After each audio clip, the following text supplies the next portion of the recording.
일단 앞에서 의원님들께서 질문하신 부분에 대해서 조금씩 명확하게 짚고 넘어가야 될 필요가 있을 것 같습니다. 정무적 감각에 대한 답변은 제가 이해하기로는 그 질문의 취지를 정확하게 이해하기는 힘들겠지만 검찰총장으로서 정치적 중립과 정치적 독립을 최우선 가치로 여기고 그렇게 검찰총장으로서 일하시겠다는 뜻으로 받아들여도 되겠습니까? 네, 그렇습니다.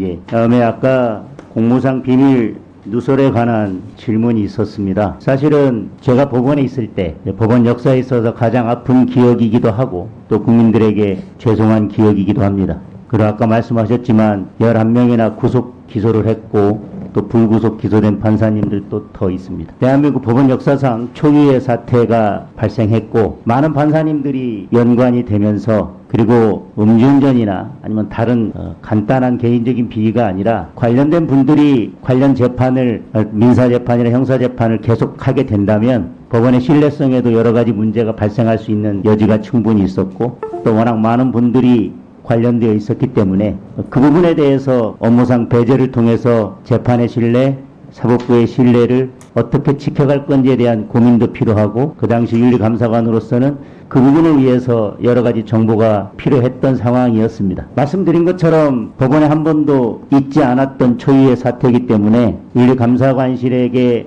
전달한 정보나 또 후보자께서 윤리감사관실로부터 받은 정보가 그 이전에 말씀드렸지만 법관 개인의 비사건 한 건과 비교할 수 없을 정도의 정보량이었을 것이고 또 법원의 그러한 중대한 사안임을 감안해서 이전의 정보보다는 다른 정보들이 더 많이 교환됐을 것이라고 생각이 됩니다. 그런데 그것이 공무상 비밀 누설이라기보다는 법원 윤리감사관으로서는 본인의 업무상 필요에 의해서 또 당시 후보자로서는 그러한 윤리감사관실에 필요한 정보를 제공함과 동시에 그 당시에 100명 이상의 법관들을 소환해 가면서 조사를 했던 그 사법농단 사건에 대해서 수사가 원활하게 진행될 수 있도록 수사에 원활하게 진행된다라고 하는 것은 부정적인 의미에서의 그런 것이 아니라 긍정적인 의미에서 수사가 원활하게 진행될 수 있도록 하는 여러 가지 조치들이 필요했을 것이라고 생각이 되어지고요. 그런 의미에서 저는 정보들이 교환되었다고 생각을 합니다. 후보자님의 생각은 어떠신지? 예, 당시 법원과 검찰 간의 갈등이 굉장히 심하다는 취지로 언론 보도가 되고 실제로 불편한 관계에 있었습니다. 저는 윤리감사관에게 양 기관 간의 중심을 잡고 문제 있는 경우에는 법조 비리에 대해서 엄격하게 처벌하고 엄격하게 징계하는 것으로 가자라고 제가 그 부분에 대해서 분명히 강조를 했습니다. 그리고 실제로 제가 전달한 이번에 언론 보도를 통해서 보니까 제가 전달한 내용보다도 훨씬 많은 내용들이 기재되어 있습니다. 저는 사법행정권에 협의하는 기관 간의 최소한의 절차와 내용에 대해서만 국한해서 알려드렸을 따름입니다.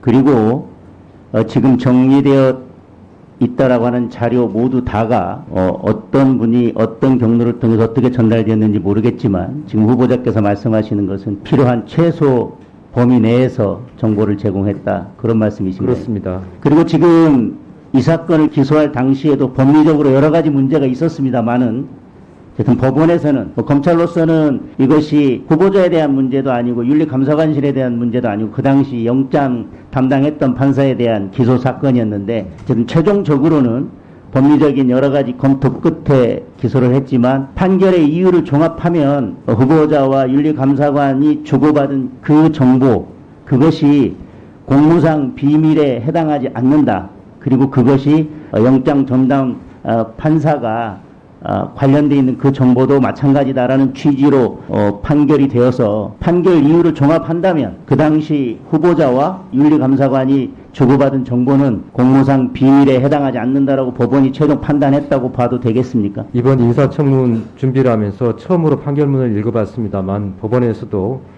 제가 윤리감사관에게 통보한 내용은 공무상 비밀이 아니다, 문제가 없다라고 판결한 걸로 알고 있습니다. 예, 저도 당부를 드려야 되겠습니다. 검찰총장으로서 이번에는 검찰의 중립성과 정치적 독립성을 꼭 지켜주십시오. 알겠습니다. 그것이 저는 검찰개혁의 핵심이고 우리가 바라는 검찰이라고 생각을 합니다. 그런 면에서 저는 지난 정부의 검찰개혁은 그 부분에 집중되어졌어야 한다고 생각합니다.